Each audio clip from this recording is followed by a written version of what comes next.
So the Prophet ﷺ told us that there will be tribulations, and we should be aware of this. He told us that towards the end of time, you will see the people of the ala, ri'asha yatatawaluna fil bunyan. He said there will be poor people who were the desert people, and they were poor, and they were taking care of goats and animals, and then they'll begin to build huge buildings. These are signs before your very eyes.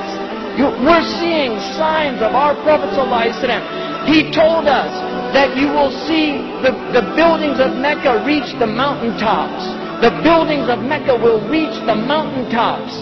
And this is happening in our lifetime. When I first went to Mecca, there were no buildings even close to the tops of the mountains of Mecca. And now it's filled with buildings that are beginning to reach the mountaintops. I was on one of the tallest mountains in Mecca, and you can see the clock tower now surpasses the mountains.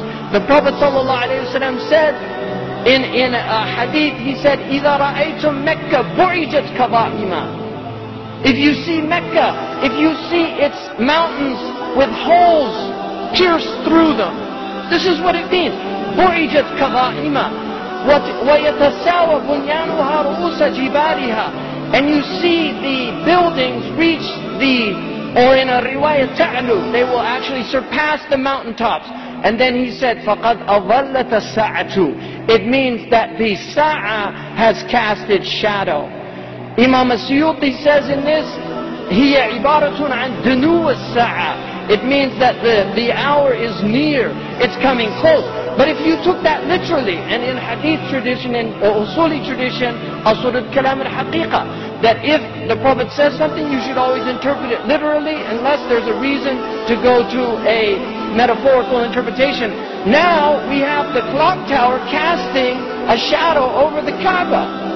So the clock tower, what do they call it in Saudi Arabia? As-sa'a. لَقَدْ أَظَلَّتَ السَّاعَةُ. You could take it literally, the clock has cast its shadow over the Kaaba.